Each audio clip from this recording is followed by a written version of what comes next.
Thank God, thank God, thank God in the mighty name of King Jesus. And I just want to say thank God in the mighty name of King Jesus. And God is helping me, and I know I got to stay humble, and not because of anything about because a change for God helped me in my working situation, and me getting out and everything. But like this is what I was saying too. Like I got cut out, but I may not even put that on there. I don't, my phone is low on storage space. This right here, what I'm doing with my hand, because this is what I need to be talking about is about God. You feel like something like this jumping in your body, and it feels like this, and it feels like it's doing like this, and you think that's a muscle spasm. I don't care if it's in your leg, in your foot, in your neck, anything, wherever it's at. You think it's a muscle spasm. It feels like this. No, that's evil spirit being destroyed. And let me tell you this, and the faster it moves, it may feel like this. That means it's being destroyed, but it's still strong. The faster it moves, when it feels like it's moving like this, that means the power of God is exceeding against it. The faster it throbs, the more it's being destroyed. It doesn't hurt. It just feels something like a spasm, like something is like your muscle is spasming. It's not. I thought that at first when till God showed me this happened. The first time I realized what it was when I was in jail before I even went to prison in 2020, and I thought it was just like something in my muscle was spasming or something. It wasn't hurting. It just feels like something your muscle is just jumping, or it feels like your muscles jumping, but it's not your muscles jumping. I'm telling you, it's an evil spirit. This is what I know. Okay, so if this is going on and you feel this in your body, that's because you're being delivered from something. It's God delivering you from something. Okay, let me tell you that. And let me tell you this too. Like if your eyes, like people they have these fables. If this eye is jumping, it means this. If this eye is jumping, it means this. It feels like your eye is jumping like this. It's not just not like your eye jumping like some fable where they're telling you. I'm telling you, that's evil spirit being withdrawn out of your eyes. That's what's going on. I'm telling you, that's what's going on. That's what I know. That's what I know. I'm not guessing. I'm not any of that. I don't have. I'm telling you, this is what I know. I can guarantee you, that's what's going on. It's not a muscle spasm. It's not any of that. It's not your eyes just twitching. It's not if your eyes jumping then this, or if your eyes jumping then that. The fables that they say. I'm not even going to get into that. But I just wanted to say that, make that clear, so people can know that about deliverance. It feels like this in your muscle, but you think it's just something just in your body. No, it's not. It's an evil spirit being destroyed. I tell you that. And the faster it feels like it's going, that means the quicker it's being destroyed. All right, I want to say this too, and like God been helping me a lot, on the job, and I'm just gonna say God been helping me. I'm gonna tell you what the Word of God says. I'm not even gonna go over what they've been doing against me, but I'm telling you, the world is against me because they're against God. But the Word of God says in Psalm 40 and 14, let them be ashamed and confounded together that seek after my soul to destroy it. Let them be driven backward and put to shame that wish me evil in the mighty name of King Jesus. And um, I'm off today, and I ain't got everybody's gone for the most part, except for I got a few of my niece and nephews here, the older kids, and I'm just trying to take these out. I fell asleep last night, and then I woke back up, and then I got woken up, but I don't mind getting woken up. I got woke up early this morning, like after I tried to lay back down. I didn't really sleep that much. I feel like I'm a little tired now, but I'm not really worried about it. But thank God, thank God, thank God for strength. And I want to say this, uh, you know, happy Mother's Day, because there's mothers out here, and definitely mothers take care of their kids. I want to say this too. This is what I want to say too, and I just be truthful. I want to say Happy Mother's Day, and I want to say Happy Mother's Day, really, truly, to who I feel like who is my spiritual mother. All right, I want to say that now. I'm sorry to say it, but I gotta say it. I'm not sorry to say it, but I want to say Happy Mother's Day to who I feel like was my spiritual mother, and I think they probably know who I'm talking about, but I'm not gonna say their name. But Happy Mother's Day to you, as far as spiritually, and they're not older than me. Probably they're not even older than me if they're the same age. But as far as spiritually, they help birth. God used them to help birth me spiritually and to plant more desire in my heart for them, for God, and thank God for that. And um, You know, I just still think about God no matter what I'm doing. I just think about God. I just think about God, you know.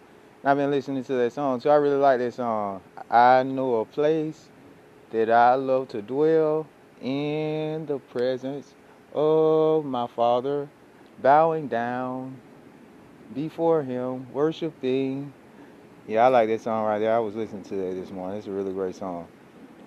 And I don't know, I got to go over the word song. And you know, I know I'm not nobody. It's just God that keeps me. And you know, it's just God that told me. And it's something that I realized. I don't know. It's a lot more stuff that, you know, I could probably talk about. I'm going to go over the word, let God, you know, God put some words in my mouth, and I might have something else to say. But really, I just want to get on here and say, you know, Happy Mother's Day. And I want to say definitely Happy Mother's Day to, you know, the person, the woman of God that's like, you know, helped birth me, birth, they help birth my desire. They help to, you know, birth my desire to really go and live for God. And I haven't turned back. And I want to say this too. And you know, it's not me, it's nobody. I'm not nobody. And I'm going to tell you this. I don't care what nobody think, but I'm going to tell you this.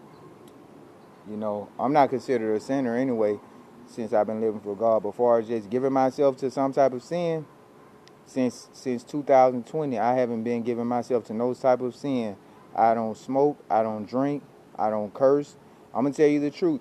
Like twice, when I used to just be talking, sometimes evil spirits planted curse words in my mouth twice. That's when I first went to jail in 2020, and like August when I went to prison, when I was at the prison named Alburris, and then God kept my mouth. They tried to do it before when I was in the room by myself because the police tried to do it, and he said a curse word and did something to anger me, and I almost yelled, and it almost came out of my mouth, but God kept my mouth.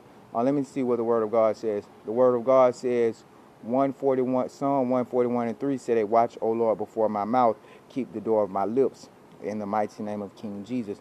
But like, I'm just being honest, and it's just God to keep me, and it's just you to just really just gotta, you know, really gotta submit yourself to God, and you just gotta have faith that God is gonna keep you, and you can't have the desire for that stuff, you know, and you think these are your desires. And let me tell you something else too.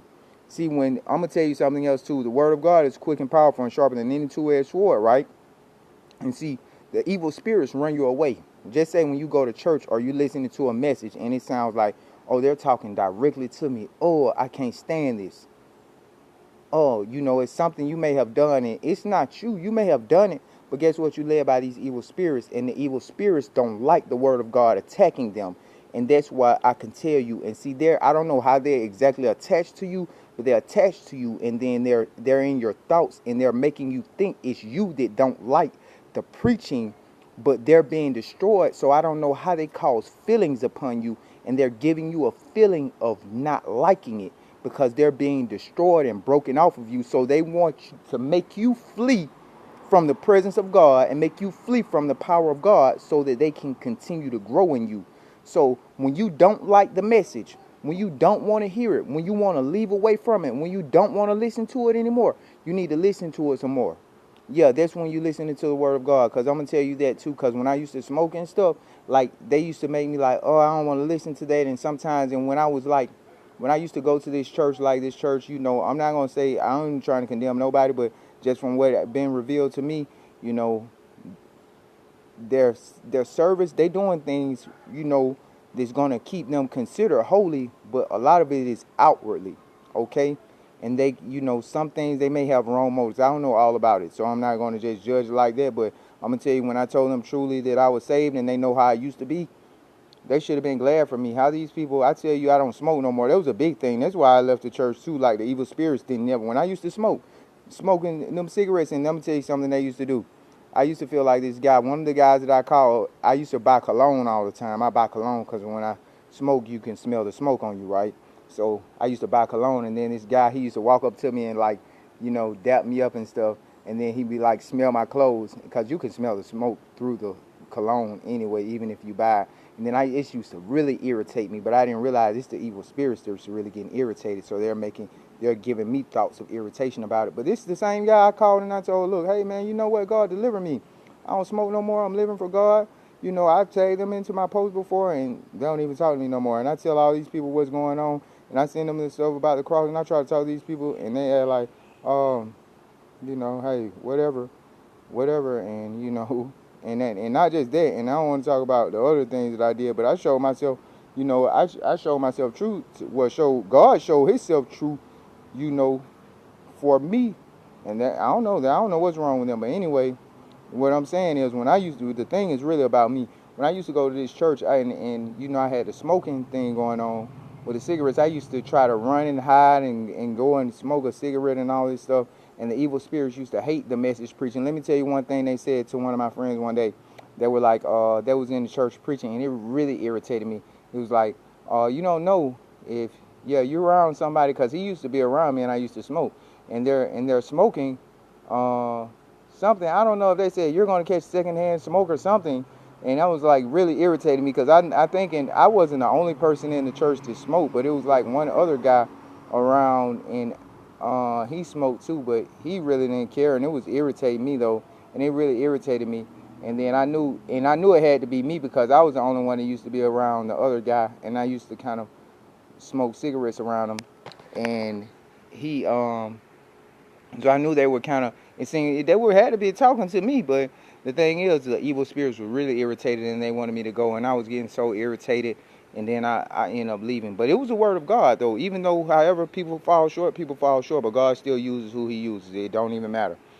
And I'm just saying that to say, so if you feel like, hey, you don't want to hear that message no more, or you don't like it, it ain't probably you that don't really like it, but I'm telling you, it's the evil spirits that don't like it. Because like I said before, they're not going to say, hey man, you need to leave. They're not going to talk to you, speaking to your mind like that. Hey man, you need to leave, man. These people in this church or whatever, what they're talking about, man, you don't need to listen to that. They're going to say in your head, guess what they're going to say? They're going to say, man, I don't want to hear that. I don't want to hear that. Then guess what you thinking in your mind? Now you thinking, I don't want to hear that. So they speaking like they you. And guess what you thinking that's your thought, and that ain't even your thought. So, Jay, I'm just telling you this so you can recognize what's going on. And, I just think about that, and, I'm going to tell you something. And, God, since I don't got that problem no more, guess what? My finance is a lot straighter. And just be real with you. I don't care about money anyway. God knows I've been not caring about no money. But just be real, that smoking, them cigarettes, they used to destroy my finances. And I'm so glad for that now. I don't even got that issue no more. And just like I was saying though, I know, I'm just be real. I got tattoos all over my body, all this stuff. And I don't glorify no evil and none of that, because I don't live like that no more. Because I could tell you some evil stuff that I did. Ain't nobody never did. The people that's supposed to be this and that. But I'm not even finna glorify no evil. I'm not even finna speak on nothing I done did evil before, because it don't even matter. And I'm delivered from that. But this is what I'm saying though.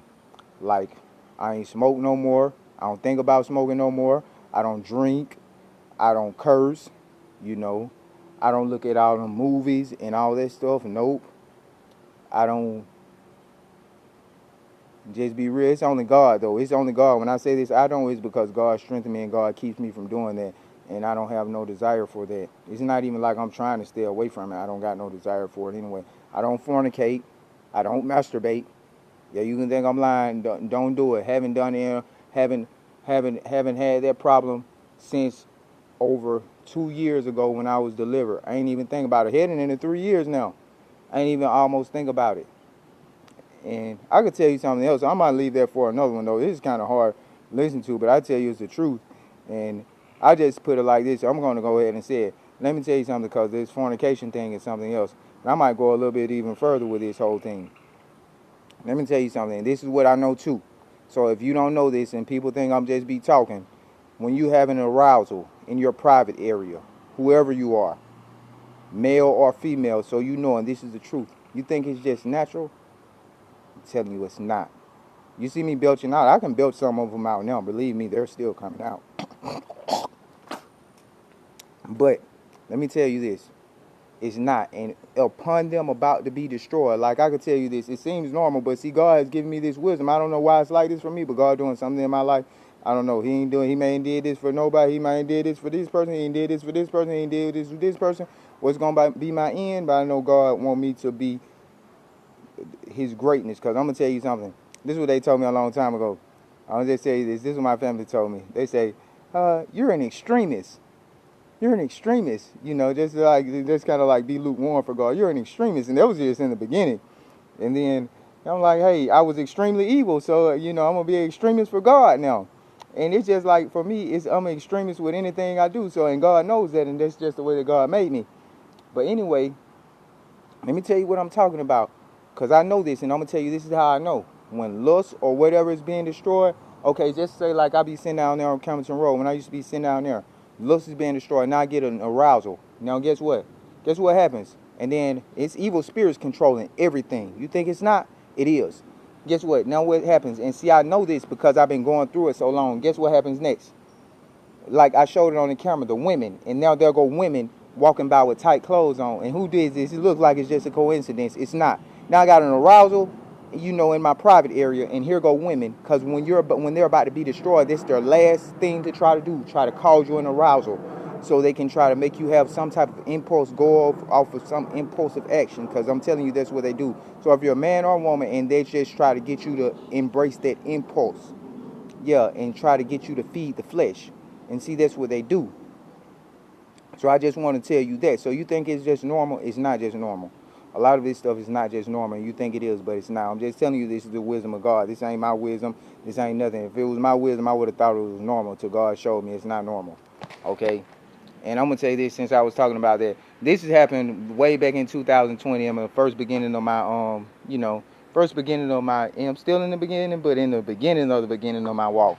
When I had left, when they was like, oh, you're crazy and this and that. All right, I'm crazy. I'm finna go serve God. And then they come back. I don't even want to get into that. But this is what I'm about to say.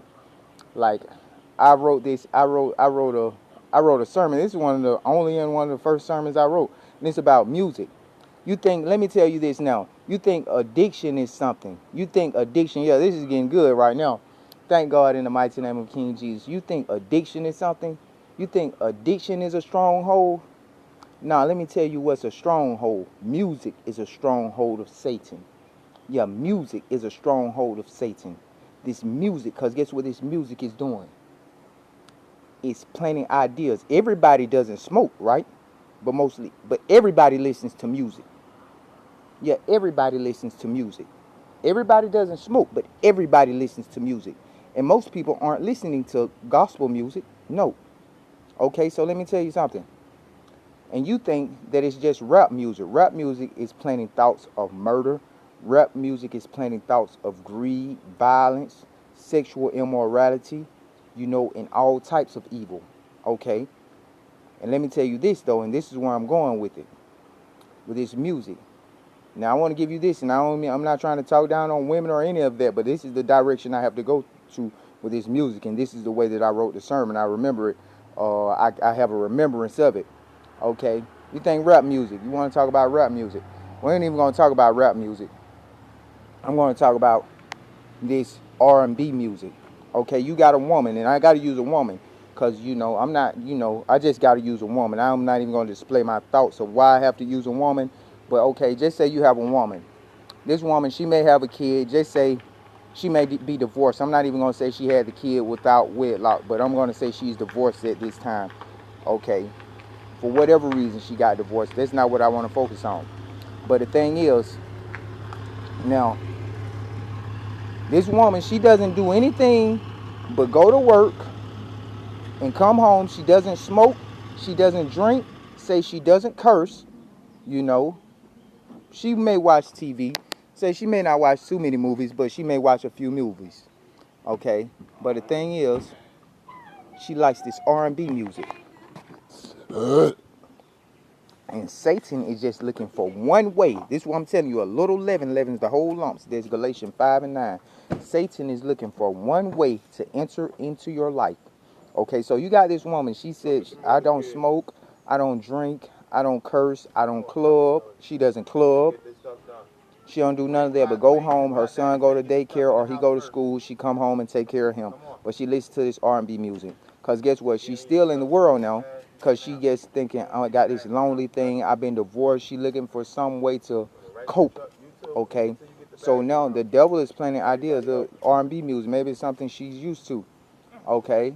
However, whatever type of R&B music you want to listen to, and it's like it's love music. It's not love music. It's lust music. It's lust music. It's not love music. Okay? So let me tell you. So now she's listening to this music, right? Say she has a son. She takes him to go get haircuts at this barbershop. She's lonely. Oh, just say I think of this song. This song came to my mind.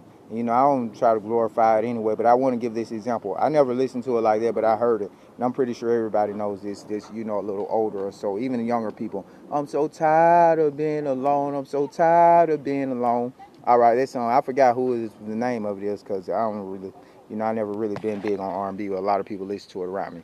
Okay, so just say I'm so tired of being alone because now she's alone. I'm not going to estimate a time that she's been divorced, but she's listening to this, and it seems like it's nothing. She's not doing nothing. She don't curse. She don't drink. She don't club. She don't smoke. You know. And the thing is, she's listening to this music though. So now, guess what? The music is playing thoughts of depression because she's feeling lonely now. Loneliness, and that's of Satan, you know, because with God, you are never alone. God said, I will never leave you nor forsake you, so you're not alone anyway. Okay? But now, so she's getting her son's haircut. Okay, she goes to the barbershop, get her son haircut. This dude, just say the dude's kind of attractive or whatever, and, you know, she likes his conversation. He's like he's all right. So now they start talking, you know, whatever. He cuts her son's hair. Just say maybe he may start giving her a discount haircut or cutting his hair for cheaper, or they go on a few dates or something, and he starts coming over to cut the hair, then coming over to her house to cut his hair. Okay, so now, you know, but just be honest with you, just put it like this. I ain't trying to slander no dude either. These dudes up in the barbershop, they got a whole lot of bunch of different women. But okay, she's not even paying attention or embracing that thought. See, that's a thought she's gonna brush off because she don't want to think about nothing like that. She want to hope that he's just this good dude is just gonna just be just her and him. All right, but let me tell you this. She ends up. I'm just gonna go and cut through the story. She ends up. She gets involved with this dude. They don't get married or nothing. They fornicate. Okay, so guess what? The loneliness, the depression, the plan, that thought of that, guess what? That brought about lust. Now you want to get with this dude, and the lust brought about fornication. Now when you fornicate, just say she gets pregnant. Now she's pregnant with another. Now she's pregnant with another child. Okay. Now she didn't smoke, she didn't drink, she didn't curse, she didn't club, but she lusted through the music that she thought was nothing, and now that led to fornication. And then she fornicates with a dude. Now she's going to the barbershop, whatever. She's still kind of messing with a dude. She goes up there one day. She don't call up there and tell them or whatever. And she doesn't tell the dude that she's on the way up there. She's just thinking they're in a relationship now some way. They're not married, but they're dating, and it's fine or whatever. And it's just him and her.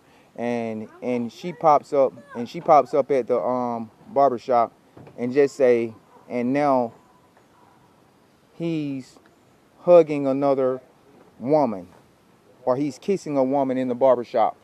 Yeah. And she catches him just like red-handed kissing a woman. And now she's angry and upset.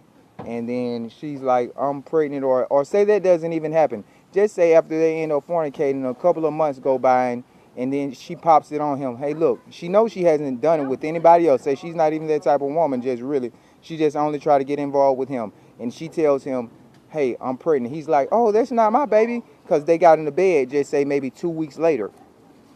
And now he's like, that's not my baby. I don't know who you been, and go out and you know, talking to her reckless and doing all that, because dudes do this. That's not my baby. So now she's mad and she's hurt again. Now she's listening to all this other sad music, planning all these sad thoughts, and now she's having these thoughts. And then say she goes up there after this and she sees him involved with another woman, you know, maybe hugging her, kissing her. She gets mad. She's going up there to get her son's haircut. Maybe she wants to talk to him as well, though, and she ends up leaving or whatever. She keeps trying to call the dude. Time goes on, and they keep getting into arguments. They keep messing around, but they get into arguments, and say she ends up some type of way. They spend the night. She's looking through his phone, and they're still involved in fornication, but they're not really together, and they're steady argument. And so I'm just going to say this. The fornication brought strife in, because it's strife now because they're arguing with these disagreements. Okay? And now, after that, now he refuses to be involved with her, and they continue to get into strife, right? And he continues to play with her emotions and her mind Like, oh, I'm going to be with you, after he denies the child and after all of this. And she ends up catching him with another woman, and one day she just gets fed up. She just don't know how to handle it no more because the evil spirits just don't like messing with her mind. And so guess what she does? Because this has happened. And I'm just going to say this. Think about this, because I watch movies and I lived in the world, but I don't do it no more. Think about a thin line between love and hate. And now this woman, she's very angry. He's not helping her with the child. Say the child is born now, because this has been going on for months. And now the child is born. He's not helping her with the child. Maybe he got a DNA test and the child is his. He's still not helping. She's waiting to go to court for child support or whatever. And she's just like, hey, I'm tired of this. And then she goes, she has a gun because she now have a criminal record, and she's just tired. And she goes up there and she goes to the barbershop, and she doesn't take her son, and like she's going to go and get her son's haircut. And she walks in the barbershop, boom, shoots the dude, I don't know how many times, and kills him. Yeah, because he refused to have a relationship with her and the child that he impregnated her with. And all that started by the R&B music, the loneliness, the lust, then the fornication, then the strife. And the strife led to hatred, bitterness, until it ended because she's jealous because of another woman, until it finally led to murder. You see what I'm saying? The end of it is murder. And now she's going to prison for the rest of her life. Her child, if she doesn't have a family, he's going to defect. And if she does not get the understanding, get the wisdom, and get forgiveness from God, she's going to go to hell. On top of that. You see what I'm saying? So just think about the worldly thing. I'm just speaking on the worldliness, but I'm also talking about spiritually. You see what one thing that doesn't seem like nothing can bring into your life? A woman that don't smoke, she don't drink, she don't club, she don't curse. Okay? And she not just out here just sleeping around with man. She just like, she's living in the world, but she not living for God. She just like, I'm just looking for a good man. Because she had a divorce for whatever reason. Okay? And now she gets involved with this guy, and he's like plays her because guys think they're players. And ends up, she's listening to this music, and that's how she ends up getting all these thoughts. And she meets this guy instead of just thinking about God and going, for God. No, she's going for a guy, So she ends up getting involved with this guy because of the music. The music brought in the music, what you think ain't nothing. R&B music. It ain't cursing in there like that. It's just love music. No, it's lust music. That's what it is. It brought in lust, then fornication, then strife and envy, then hatred. And the end of it is could possibly be murder. You see what I'm saying? And now you got a child out here. Who's gonna raise him? The world. Just not even just to say the streets. The world. We don't even just got to say the streets because everybody ain't in the streets. We just say the world. And how the world going to raise your child? All right, you already know. They ain't got to just be in the streets. The world destroy your soul without you being in the streets. All right, so the world. Now, the world, you see what I'm saying? A little leaven, a whole lump. You give Satan an inch, he taking 12 more. So don't even do that. That's what I'm just saying. Stronghold in the world, this music. You think addiction is something? This music is something else. All right, so I'm going to let that be it. Thank God, thank God, thank God, thank God, thank God, thank God, thank God. In the mighty name of King Jesus.